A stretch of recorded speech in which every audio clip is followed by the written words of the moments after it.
Sejam bem-vindos, este é mais um especial informação. Esta é uma indicação que poderá ter passado despercebida a muitos tomarenses, ainda que a ERTS a tenha divulgado há algum tempo. Mas o cargo de chefe de Estado-Maior do Exército está entregue precisamente a um tomarense. O general Carlos Hernández Jerónimo assumiu estas funções na sequência de nomeação por decreto presidencial em fevereiro último, num cenário que se transforma num motivo de orgulho para um concelho do interior do país, habitualmente arredado dos grandes palcos e das grandes decisões. Natural da freguesia de Paialvo, o general Carlos Jerónimo apresenta uma folha de serviços digna dos maiores elogios, no percurso que ronda as 4 dezenas de anos enquanto militar. No resumo muito breve a este currículo, registro assim para 13 louvores, diversas condecorações, como uma medalha de ouro e 5 de prata de serviços distintos, a medalha Dom Afonso Henriques, medalha de ouro e de comportamento exemplar, ou também, claro está, a Ordem de Mérito com o grau de comendador, entre outras distinções de igual relevo. E a ERTS tem assim muito gosto em receber nos seus estúdios para este especial informação o próprio chefe de Estado-Maior do Exército, general Carlos Hernández Jerónimo, que aceitou este convite prontamente e com toda a disponibilidade que muito agradecemos. Senhor General, muito obrigado então por estar entre nós, obrigado por ter aceito o nosso convite, seja bem-vindo e efetivamente o ponto que nos traz aqui essencialmente é o facto de ser natural de Tomar, mais precisamente da freguesia de Paialvo. Por aí sugeria que começasse esta nossa conversa. O que é que guarda desta sua ligação a Paialvo? Que memórias tem do facto de ser um tomarense e nascido na freguesia de Paialvo? Em primeiro lugar, bom dia, muito obrigado pelo convite, é com um grato prazer que estou aqui, saúdo também os ouvintes da Rádio ERTS e dizer que eu nasci em 1955 em Delongo, uma aldeia da freguesia de Paialvo, concelho de Tomar.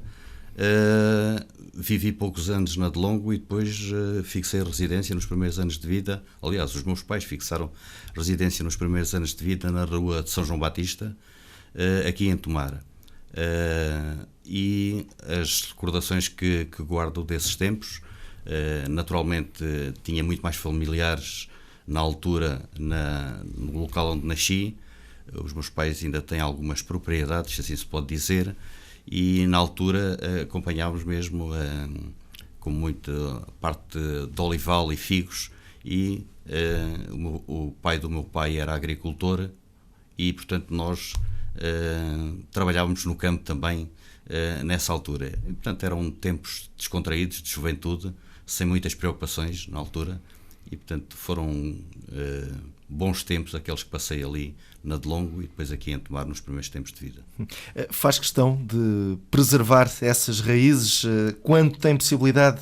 Faz questão de visitar então onde nasceu, a terra onde nasceu? Sempre que tenho possibilidades, que o tempo permite, passo pela Delongo, como eu disse, não tão frequentemente, porque a vida agora passa-se na maior parte do tempo em Lisboa e aos fins de semana são curtos para fazer tanta coisa e, portanto, não vou com tanta frequência à Delongo e à freguesia onde nasci. Permita-me continuar nesse passado para lhe perguntar o seguinte: as memórias que tem olhando para o presente, e não apenas na freguesia de Paialvo, essencialmente em Tomar, no concelho de Tomar, como é que olha para este concelho? Houve evolução? Estagnou? O que é que sente? Eu, como tive a oportunidade de dizer antes de começarmos esta entrevista, eu moro no entroncamento. Aqui bem perto. Aqui bem perto. Passei por muitas localidades, porque o meu pai era militar, por África, e quando o meu pai regressou da última comissão, em 1972, fixámos residência no entroncamento, porque na altura o mercado habitacional era mais favorável no entroncamento. Depois ainda viemos a Tomar, e Tomar na altura era o núcleo populacional mais pujante aqui da região. Aliás, quando se queria vir fazer compras ou comprar algo diferente, vinha-se a Tomar, quem vivia aqui na zona. Também não venho a Tomar tantas vezes como isso, só em termos profissionais ao Regimento de Infantaria 15, porque passei aqui muitos anos de serviço também aqui na zona, não no Regimento de Infantaria 15 em Tomar, mas noto que com o cair da indústria, da parte da fiação, da parte das rações, das moagens, do papel, a cidade decaiu relativamente àquilo que eu a conheci. Embora não viva cá diariamente, mas noto alguma diferença relativamente a esses tempos de pujança em que a União de Tomar estava na primeira divisão do Campeonato Nacional de Futebol. Portanto, há alguma diferença. É esta a imagem que tenho relativamente àquele tempo, embora, como disse, não venho cá frequentemente e, portanto, se calhar posso estar aqui a cometer algum erro de avaliação. Julgo que o Instituto Politécnico de Tomar foi uma entidade que veio dar algum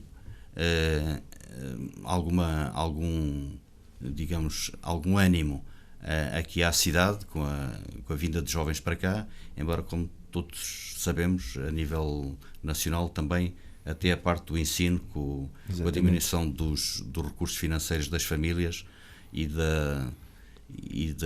dos custos, do aumento do custo do ensino, tenha havido uma ligeira quebra, que não sei avaliar quantitativamente, mas penso que é uma entidade que veio dinamizar bastante o Concelho.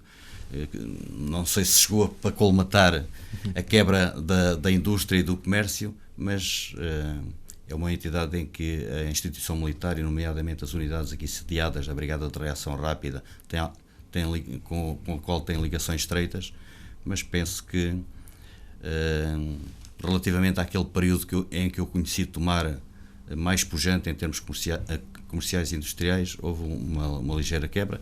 Penso que é transversal um bocado a todo o país neste momento, não é? Há quem diga que quem é de fora acaba por dar mais valor à terra de cada qual, ou seja, Tomar, quando é visitada por turistas, as pessoas se calhar até saem daqui com uma boa ideia, que a cidade tem muitos pontos de atração, mas quem cá vive, se calhar por uma certa monotonia, já considera que nem tudo é assim tão bom. Tudo isto para lhe perguntar o seguinte: por tudo ou por todos os locais que já viajou, por tantas pessoas que já conheceu, sente que Tomar, naquilo que pôde ou não ouvir, sente que Tomar se assume como uma referência, pelo menos ao nível turístico? Tomar é reconhecido pelo país, é reconhecido lá fora ou não? Não, eu julgo que Tomar é uma bela cidade, não podemos negar. Tem um rio que a atravessa, o que lhe dá uma beleza extraordinária, o Parque do Mochão e este complexo desportivo aqui ao lado do rio. Depois tem referências históricas que não podemos esquecer, ligadas aos Templários, que estão na fundação de Portugal.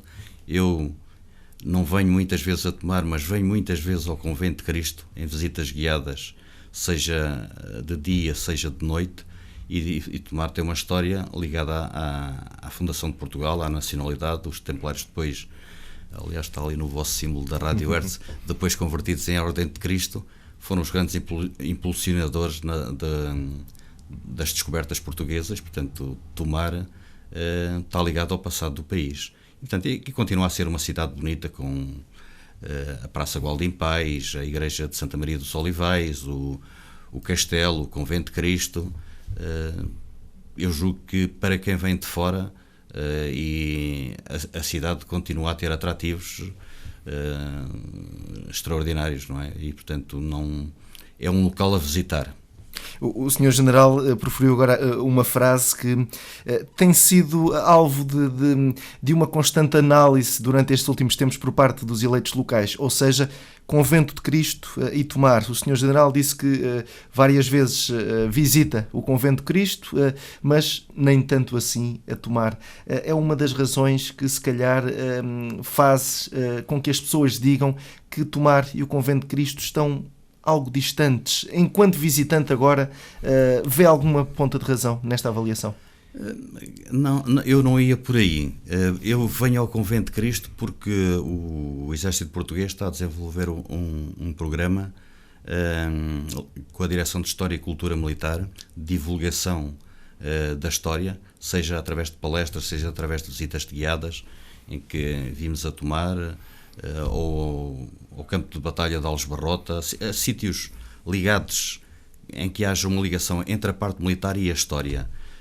E, portanto, é nesse sentido que eu venho mais ao Convento de Cristo. Como eu disse anteriormente, a vida, portanto, os fins de semana passo-os no entroncamento, a maior parte das vezes, quando tenho disponibilidade disso, e não venho a tomar tantas vezes como isso. Mas aquilo que me perguntou, eu não sei se de facto existe esse divórcio, essa falta de conexão entre o convento e a cidade, mas julgo que não há nenhuma razão para isso acontecer. Aliás, julgo que são duas entidades que se podem beneficiar mutuamente, não é? Sr. General, recuemos novamente ao passado, recuemos à altura em que era jovem, tinha ambições, e precisamente ambições. Naqueles tempos, que ambições é que poderia ter um jovem que residisse no interior do país? Esse tempo, eu felizmente, como tive a oportunidade de dizer, residi muito poucos anos em Tomar. Eu nasci em 55, depois, passado poucos anos, vim para Tomar. E o tempo em que residi em Tomar foi extremamente curto. O meu pai era militar. Em 1961 fui para Angola pela primeira vez, 6 anos, com 6 anos de idade, e devo dizer que só fiz por 2 vezes 2 anos letivos consecutivos na mesma escola. Portanto, isto quer dizer que mudei de escola quase ano a ano. E isso deu-me uma abertura. Portanto, eu não me posso colocar na posição de um jovem do interior, porque logo bem cedo, a partir dos 6 anos, comecei a ver mundo, se assim se pode dizer. Angola, Moçambique, depois Castanheira do Ribatejo, Águeda, Entroncamento, a Lisboa, outros sítios por onde vivi, e portanto fiquei logo com... Não me limitei aqui ao cantinho onde nasci, e portanto fiquei com uma perspectiva do mundo mais alargada. Ambições. As ambições naquele tempo, portanto, nunca tive assim nenhuma perspectiva de carreira, digamos, o que é que eu quero ser nos primeiros tempos de vida. As coisas foram sucedendo porque o meu pai era militar, como disse. Um irmão do meu pai, que também julgo que foi pároco aqui em Tomar, capelão primeiro da Força Aérea do Exército, Padre Jerónimo, era militar, e os 2 maridos das irmãs da minha mãe eram militares. Portanto, quase que empurrado. Não foi quase que empurrado, mas a vivência no meio e acompanhando o meu pai nas comissões, portanto, levou-me a que enverdasse pela carreira das armas. Poderíamos... se calhar catalogar como normal que a prática do serviço militar, e agora ainda para mais nesses tempos, não seduzisse todos os jovens nessa altura. Como é que foi no caso então do Sr. General? Sentiu que, apesar de já ter confessado que não foi empurrado para essa prática, mas sentia alguma vocação, desde pequeno então que teve essa oportunidade para lidar com aquilo que era no essencial a vida militar, sentiu essa vocação? Sim, a partir de determinada altura, a partir do momento em que terminei o liceu, e portanto como tinha vivência e convivência com muitos militares, inclusive vizinhos dos prédios onde eu estive, onde eu residi, quer em Angola, quer aqui na metrópole na altura, e portanto isso, e depois é uma instituição que se rege por determinados valores, por determinadas regras de disciplina que me seduziram sempre, e portanto foi isso que me levou a optar por ser militar do quadro permanente. Apesar de ter um pai militar, acredito que a sua incorporação não tenha sido facilitada por isso, em nada. Não, quer dizer, não.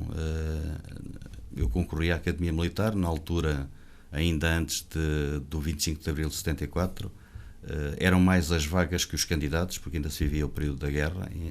Eu, por acaso, portanto, não cheguei a ir ao ultramar na qualidade como militar, mas fiz um percurso normal na Academia Militar, como outros jovens. O facto de ser filho de militar não teve qualquer influência, nem em termos positivos, quer em termos negativos.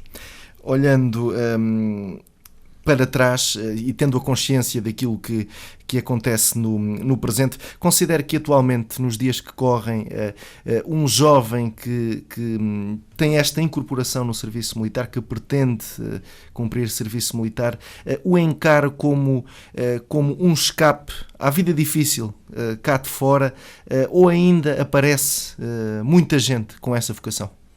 Não, aparece muita gente com essa vocação. Aliás, eu às vezes comparo a vida militar a um sacerdócio.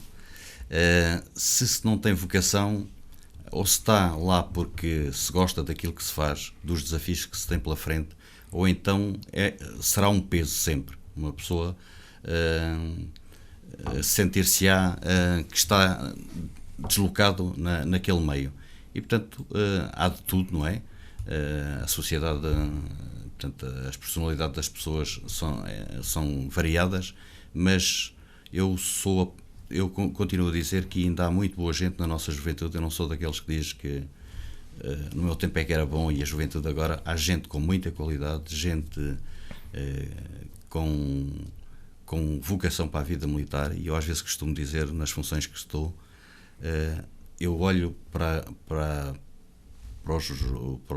a geração mais jovem de oficiais e de sargentos, já não falo tanto do pessoal que passa transitoriamente pela vida militar, cumpre o regime de contrato e regime voluntário. Nós temos um grupo de oficiais e de sargentos altamente qualificados, com uma experiência profissional muito grande em termos de missões e funções no exterior do território nacional, que ombreiam sem problemas quaisquer com outros militares de outros países, às vezes de nações com maior poder económico que Portugal, perdão, e muitas vezes, e não são raras vezes, eu frequentemente me desloquei a diversos teatros de operações onde temos forças militares, e os elogios que recebo da parte de entidades civis ou estrangeiras relativamente aos militares portugueses é excepcional. Ainda agora, um general australiano teceu os maiores comentários a um capitão que tive a oportunidade de conhecer cara a cara, agora em Lamego, de operações especiais, e que teve um desempenho absolutamente exemplar no Afeganistão, e portanto os maiores elogios para esse capitão, como para muitos outros oficiais e sargentos e praças que temos em missões no exterior. Através de diversos órgãos de comunicação social, temos essa ideia que lá fora, no estrangeiro, em diversas missões, os portugueses são sempre encarados, nomeadamente pelas populações locais, como alguém de confiança. É essa imagem que passa. Na verdade, eu tive a oportunidade, e todos nós temos a oportunidade de lidar com vários contingentes de diversos países, e nós temos, se calhar não foi por acaso que nos metemos na epopeia das descobertas, falámos aqui dos Templários e da Ordem de Cristo. Nós normalmente somos bem aceitos pelas populações, e temos se calhar é inato de nós portugueses, de mistura de genes ao longo destes anos todos, facilmente nos interagimos com essas populações, não criamos distância, o que às vezes sucede com outros contingentes, e portanto não estamos numa posição, nunca nos colocamos numa posição sobranceira, respeitamos a identidade e as culturas locais, e portanto isso dá-nos são trunfos que jogam a nosso favor nessas missões. Sr. General, permita-me abrir aqui um parênteses nesta nossa entrevista, só para lhe colocar uma questão. Tendo em vista estas missões e aquilo que tem acontecido nos últimos tempos, agora vamos estender a conversa a um nível mais global. Há quem diga que nesta altura, e vou centrar a conversa na Europa, há quem diga que a Europa é um lugar perigoso. Vê algum exagero nesta afirmação? Vamos lá ver. A segurança e a paz não são dados adquiridos. Há quem diga que são, às vezes, estados transitórios entre duas guerras. E, portanto, são aspectos para que nós todos, cidadãos, temos que olhar, porque a defesa não é só a responsabilidade. Há várias, numa estratégia de defesa de um país, há várias estratégias que contribuem para isso. Estratégia diplomática, cultural, económica e a estratégia militar também. E a Europa, quando há prosperidade, portanto, isto é como nas nossas casas. Há o velho ditado que diz que casa onde não há pão todos ralham e ninguém tem ração. E extrapolando para um universo mais vasto, como disse, da Europa, a Europa não atravessa os melhores momentos em termos económicos e portanto, temos que, para já, trabalhar, julgo eu, no sentido de, se calhar, falávamos de tomar há pouco, na Europa muita das indústrias deslocalizaram-se, às vezes na mira de lucros fáceis, tentando também ir para países onde os salários são mais baixos, e perdemos esse tecido industrial na Europa e o desemprego tornou-se galopante. E isso pode ser, todos esses fatores de instabilidade podem contribuir para afetar a segurança, e julgo que temos que estar atentos a esse aspecto. A melhor maneira é tentar corrigir, para que toda a gente tenha acesso a um trabalho digno, etc.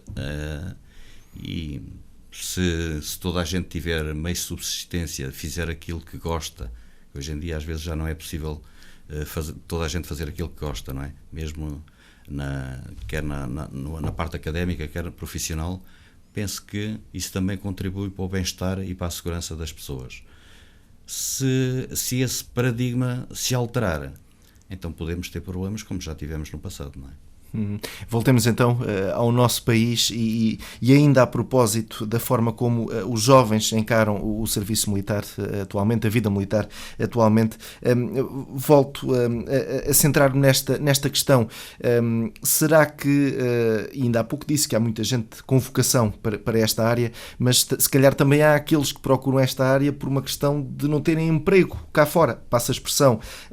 Sendo assim, estas pessoas quando entram, será que se coloca em causa aquilo que deve ser a vida militar, com disciplina, camaradagem, ou estas pessoas, logo desde o início, ficam cientes daquilo que é a vida militar e daquilo que significa representarem o nosso país? Pode aparecer gente sem uma motivação tão grande de início, isso não...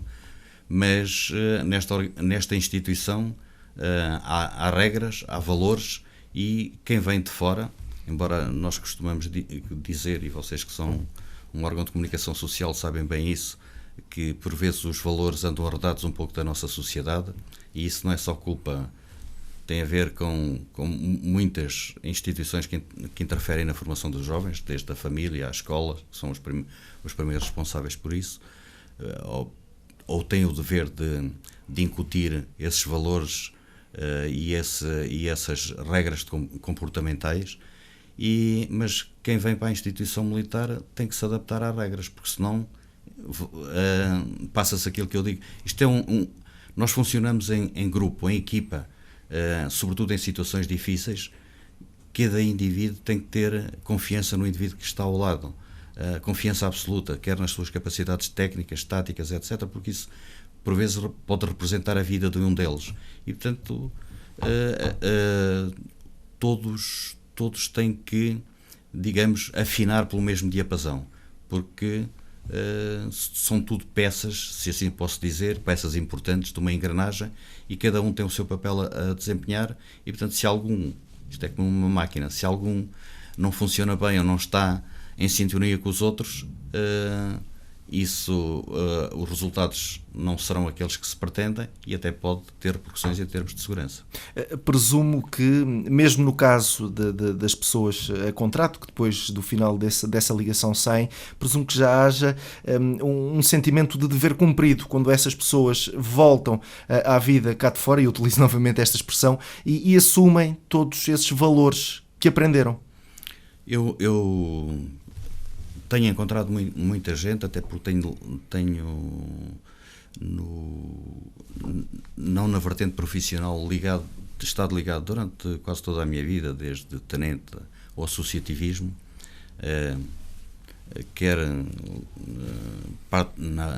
com ligações à parte militar, quer ao mundo civil, e portanto contacto muitas vezes e vou às unidades onde aparecem ex-combatentes militares, e muitos dizem que e se ingraram na vida. Hoje já conheço gente muito bem instalada na vida e que alguns dos valores e dos princípios aprenderam-nos na instituição militar, e isso serviu-lhes de base para a vida profissional e familiar que erigiram ao longo de uma vida. Muito bem, Sr. General, vamos fazer a primeira pausa neste especial informação. Voltamos já de seguida.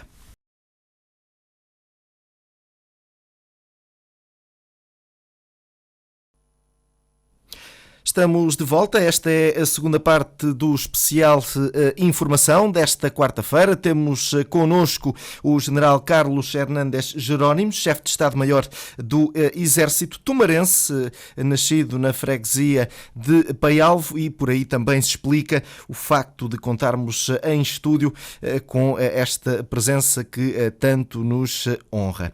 Vamos seguir para a segunda parte então deste especial entrevista. Temos da especial informação, aliás, temos estado, começámos este especial informação a falar dessa ligação, dessas raízes que o General Carlos Jerónimo tem no Conselho de Tomar, também uma que atualmente o Conselho significa comparativamente com tempos idos. Já também aqui sublinhamos a importância que Portugal, e neste quadro militar, tem no estrangeiro, nas diversas missões que são realizadas, e a simpatia que os militares portugueses colhem por parte das respectivas populações locais. Também abordamos a importância que as Forças Armadas, neste caso o Exército, têm na vida dos mais jovens, na formação de homens, precisamente.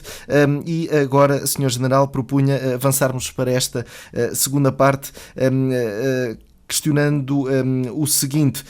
Não vamos falar em números, até porque não é isso que aqui nos traz, mas perguntava ao Sr. General se o atual contingente, falemos do Exército, o número de efetivos, digamos assim, se corresponde às necessidades de um país que felizmente não atravessa nenhum período de guerra.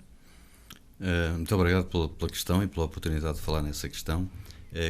Como deve saber, estamos a atravessar um momento de transformação em que, face às contingências do país, até está previsto uma redução de efetivos e do dispositivo, mas estamos a chegar a um número que o número de efetivos de cada um dos ramos das Forças Armadas e das Forças Armadas como um todo é um exercício que surge da definição de um conceito estratégico de defesa militar, das missões, conceito estratégico de defesa, depois conceito estratégico de defesa militar, missões às Forças Armadas, onde são analisados os riscos e as ameaças, e depois é definido qual o sistema de forças que devemos ter, que quantitativo de forças, que capacidades devemos ter, e na sequência disso, depois onde é que elas são implantadas em termos de território nacional, o que se traduz no dispositivo.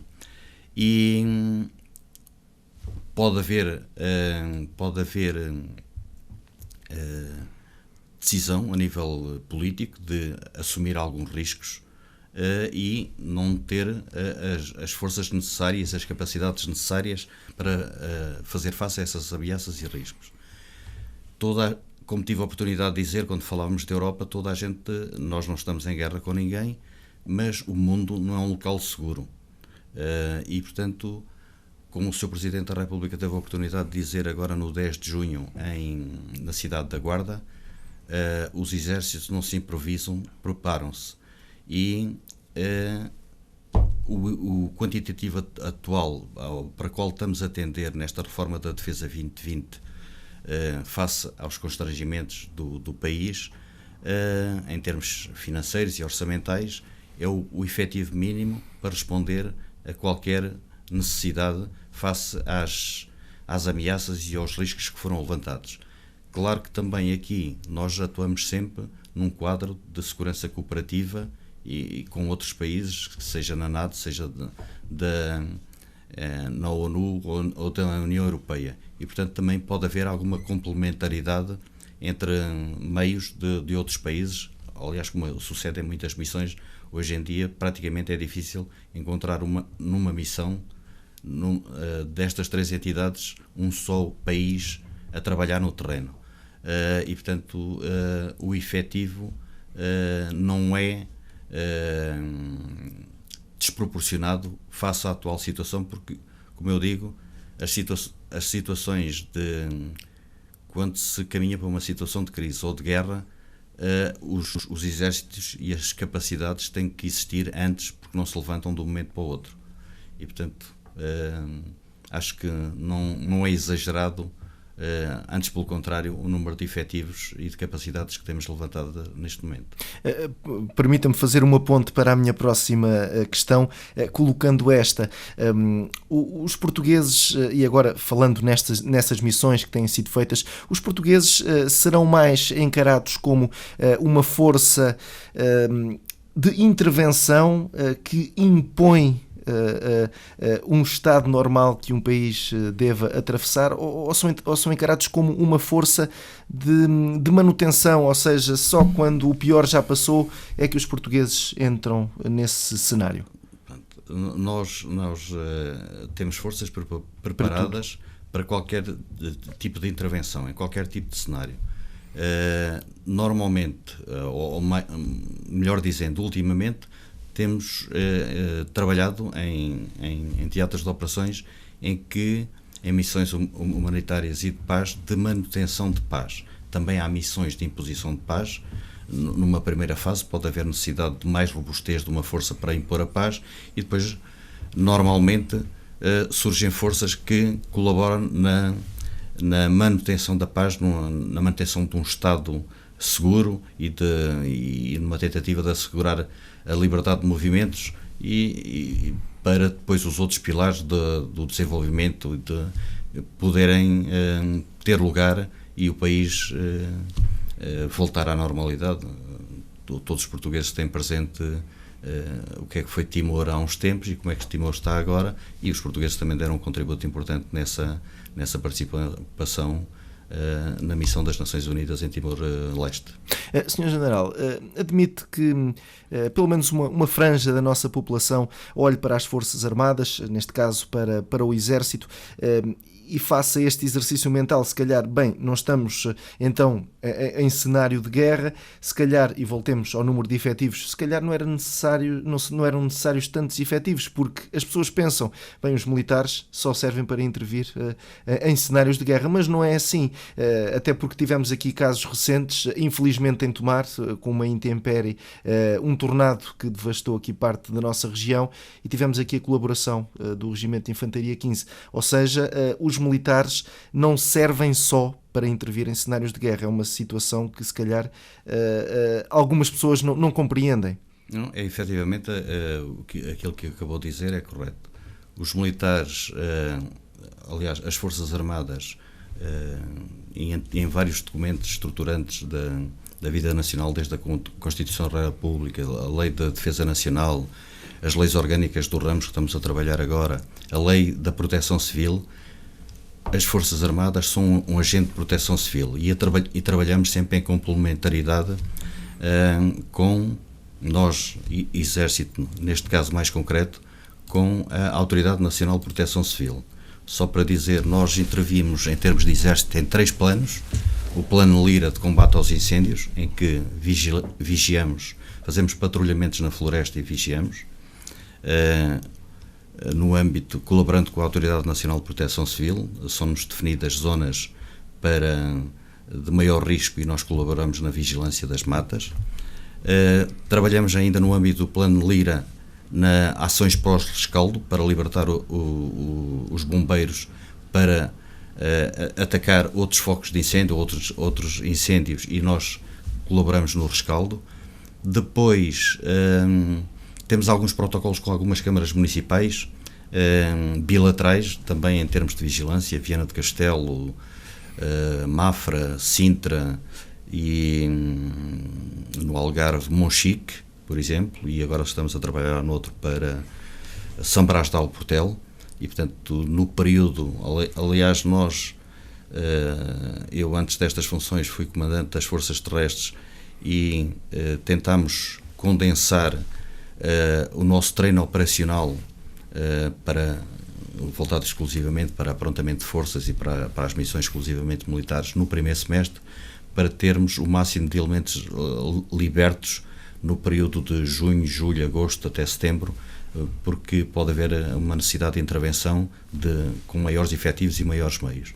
E os meios, não são todos, mas muitos dos meios que estão consignados às Forças Armadas, que são pagos pelo erário público, podem ter duplo uso, como nós costumamos dizer. Portanto, as viaturas, os rádios são usados nos patrulhamentos. Este ano, depois de alguns anos de interrupção, voltamos a trabalhar com o Instituto Nacional no Instituto da Conservação da Natureza e Florestas, no plano Faunos, e estamos com destacamentos de engenharia que também podem intervir no plano Lira, porque às vezes somos solicitados para intervir no plano Lira com destacamentos de engenharia, a trabalhar em 3 zonas do país, na abertura da aceiros e na limpeza das matas. Nomeadamente, estive lá a semana passada em uma pequena aldeia, Cabanes, perto de Vila Pouca de Aguiar. Estamos a trabalhar também na região de Cantanhede e também na região de São Pedro do Sul. O plano é feito pelo Instituto da Conservação da Natureza e Florestas. Este ano temos a previsão de abrir 250 km de aceiros e limpeza de mata. Portanto, às vezes andamos a trabalhar nos montes isolados do mundo e até dessas aldeias, como foi o caso agora perto de Vila Pouca de Aguiar. O pessoal dorme junto às máquinas no terreno, trabalha 24 horas de sol a sol todos os dias da semana, inclusive aos fins de semana.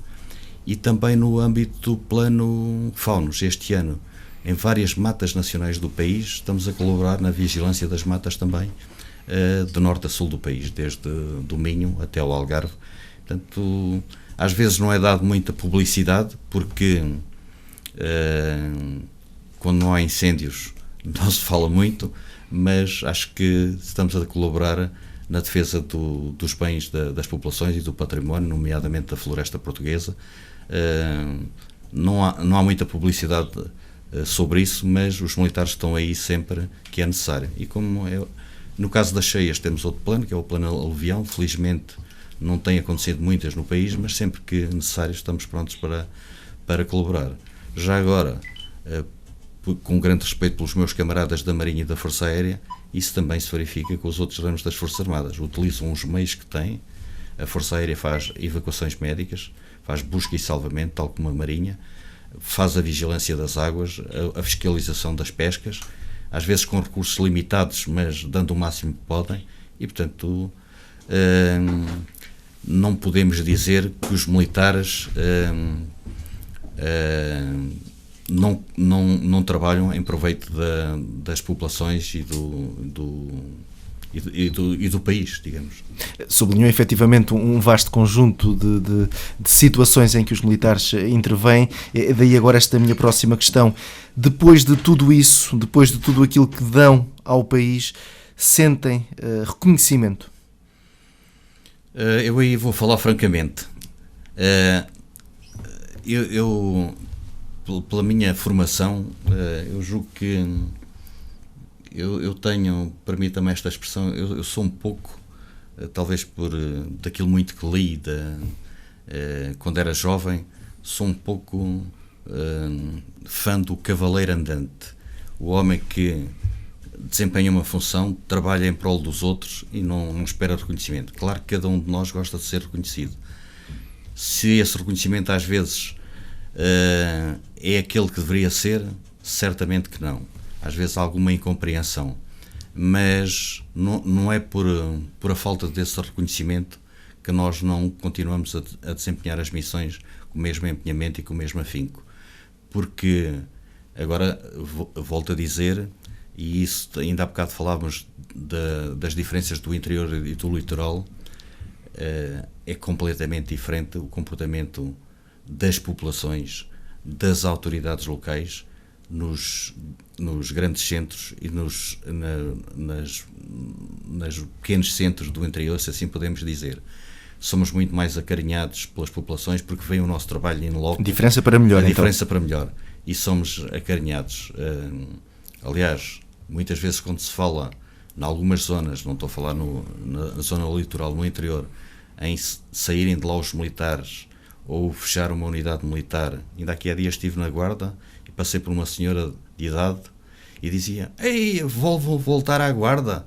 O quartel, o regimento que existia na Guarda já fechou há muitos anos. E, portanto, somos bastante acarinhados pelas populações, sobretudo na parte interior do país. Já aqui falámos em valores e aproveitando a deixa que o Sr. General agora deu, dentro em breve também nesta entrevista vamos sublinhar essa importância do Regimento de Infantaria, por exemplo, aqui no Concelho de Tomar, mas antes permita-me fazer-lhe uma questão que já deveria ter feito logo no início, ainda a propósito do seu passado, enquanto início na carreira militar e também desta questão de valores que são incutidos. Nesse começo, nesse início, para hoje, que valores, o que é que mais guarda na memória daquilo que lhe foi transmitido logo no começo?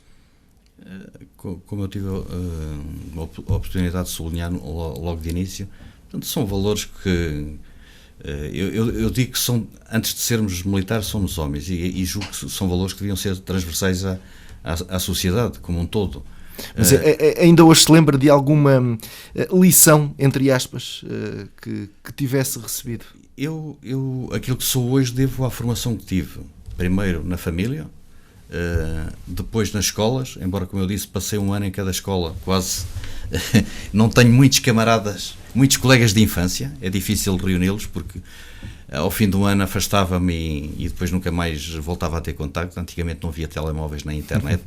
Se fosse hoje em dia, se calhar já, embora eu não ando muito pelas redes sociais, aliás nada, mas só para dizer que depois passei muitos anos nas tropas paraquedistas aqui na região de Tancos e, portanto, aprendi com toda a gente. Costumo dizer que a vida é uma escola, aprendo com toda a gente e todos os dias, e aprendo com oficiais, sargentos, praças, com ex-militares.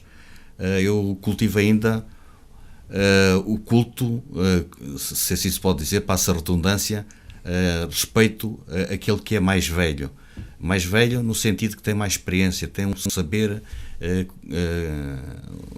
Hoje em dia os estudos são importantes, mas a experiência da vida também nos forma, nos formata, nos ensina muito. E todos esses, não sou capaz de se calhar neste momento isolar um desses acontecimentos, mas toda a formação que recebi, sei lá, a camaradagem que nós sentimos. Eu felizmente nunca tive muitos acidentes, mas quando há um acidente ou quando alguém, o apoio que se dá à família, isso sente-se talvez muito mais na família militar que cá fora, embora cá fora também isso se passe, não é? Mas são valores que nós guardamos, de camaradagem, solidariedade, de lealdade, respeito mútuo, que ao fim e ao cabo são transversais, como eu disse, a toda a sociedade, mas tentando isolar algum desses factos, não sou capaz de isolar algum, mas foram tantas as experiências e riquíssimas ao longo da vida, aprendi com toda a gente, Quantas vezes me enganei a ajuizar, que é difícil sempre lidar com pessoas, e depois também saio do meu lugar e sou capaz, mesmo a um soldado, pedir desculpa se me enganei, porque nós não fazemos tudo certo na vida, todos temos qualidades e defeitos, e estamos, é a vida que nos faz, a experiência vivida no dia a dia que nos faz aquilo que somos hoje, e tentamos sempre corrigir e fazer o melhor possível, não é? Sr. General, Tomar, Regimento de Infantaria 15, Tomar faz parte dos conselhos que acarinha os militares que têm o privilégio de receber na sua área geográfica? Sim, o Regimento de Infantaria 15 já está há muitos anos localizado em Tomar, é uma das unidades mais condecoradas do Exército Português. Há uns anos para cá, ele foi tutelado pela região militar do Sul. Quando acabaram as regiões militares, passou a ser tutelado pelo Corpo de Tropas Paraquedistas primeiro, depois pela Brigada Aerotransportada Independente e agora Brigada de Reação Rápida. Temos um batalhão de paraquedistas em Tomar, o primeiro batalhão de paraquedistas, de infantaria paraquedista, e sentimos sempre um carinho da parte das populações e das autoridades locais. Há uma boa interação, como eu disse, com o Instituto Politécnico de Tomar, com a Câmara Municipal, com todas as entidades de segurança, religiosas, culturais da cidade e com a população em geral. Não há qualquer problema de maior com o Regimento de Infantaria de Tomar. Eu julgo que quando no desempenho de missões de qualquer natureza, seja no âmbito da proteção civil, onde pode haver mais visibilidade, ou algumas das missões operacionais no exterior do território nacional, o regimento também leva ao estandarte sempre da cidade. Aliás, o estandarte do regimento tem o símbolo dos templários, não é? Sr. General, faço-lhe esta questão, aproveito, como é óbvio, quando ainda há pouco falou nesse episódio em que foi protagonista, em que uma senhora na guarda questionava sobre se o regimento iria voltar a funcionar ou não nessa cidade. Aqui, há alguns tempos, alguns meses, diremos, também se equacionou, ainda nos bastidores, passa a expressão, ou temeu-se, melhor dizendo, que o regimento de infantaria também pudesse encerrar portas. Este é um cenário que faz algum sentido? Há aqui alguma ponta de verdade ou não? Digamos que neste processo de transformação nós estamos a privilegiar a componente operacional em detrimento da componente fixa, e temos que criar algumas sinergias e fazer alguma economia de recursos. E a filosofia que eu mantenho e que foi deixada pelo General Pina Monteiro, atual General Senfa, chefe de Estado-Maior do Exército anterior, é concentrar nos grandes centros, portanto, tentar agrupar alguns serviços e algumas unidades nos grandes centros para economizar recursos, mas estar presente em todo o território nacional. E Tomar, digamos, e o Regimento de Infantaria 15 mais concretamente, nunca tiveram sequer na agenda para um possível encerramento desta unidade. Portanto, o Regimento de Infantaria 15 vai se manter em Tomar, espero que por muitos e bons longos anos. Os podem estar descansados. Os tomarenses podem estar descansados. Sr. General, já estamos na reta final desta entrevista. Já aqui falámos dos jovens que procuram este serviço militar. Permita-me agora falar de outro setor, chamemos-lhe assim, dos antigos combatentes, quem já muito deu ao nosso país, até mesmo em cenários de guerra. E falando novamente em reconhecimento, hoje a população reconhece aquilo que estes antigos combatentes tanto deram ao nosso país?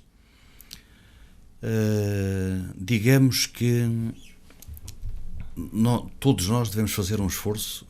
Aliás, um país não é país se não olhar para o seu passado e para as pessoas que contribuíram para sermos aquilo que somos hoje. A história é muito importante e já falámos aqui de Tomar e do seu brilhante passado histórico.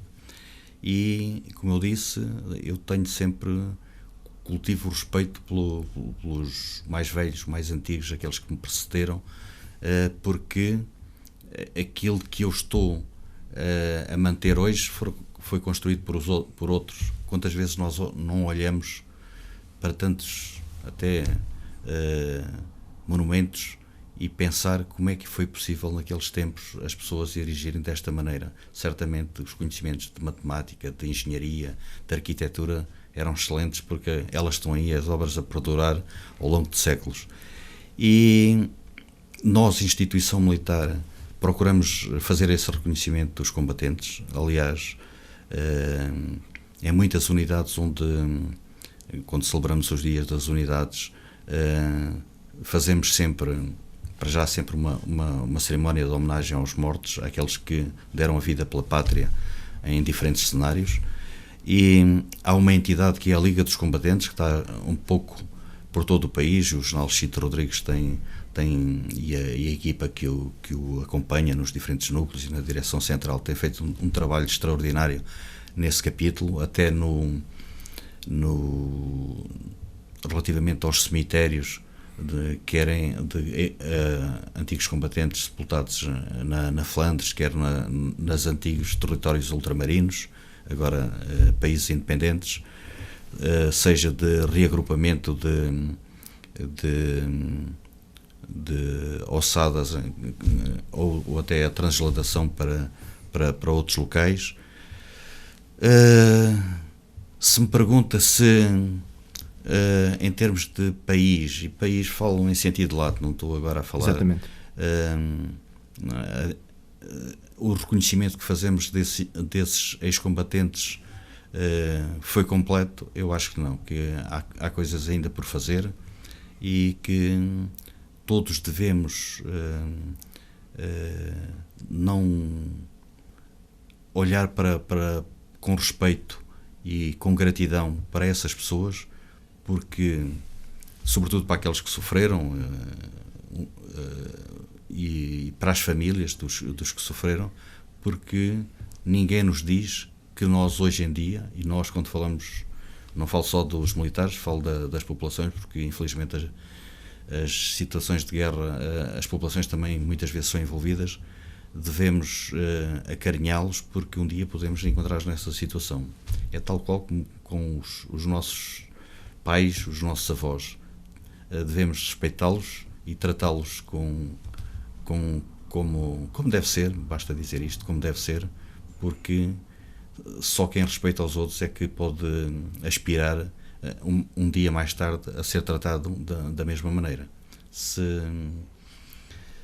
não os tratarmos com a devida dignidade, não podemos clamar depois, um dia mais tarde, também por um tratamento idêntico. Muito bem, Sr. General, já estamos então mesmo a finalizar este especial informação. Quer deixar alguma última mensagem, alguma referência que tenha ficado por dizer? Não, só quero deixar uma palavra à Rádio Hertz, um agradecimento por esta oportunidade que me deram de falar convosco, de falar com os ouvintes da Rádio Hertz, dizer que, em alguns aspectos que aqui falamos, as Forças Armadas são uma instituição estruturante da nação portuguesa. Aliás, alguém antes disse que Portugal é uma pátria de soldados, e muito daquilo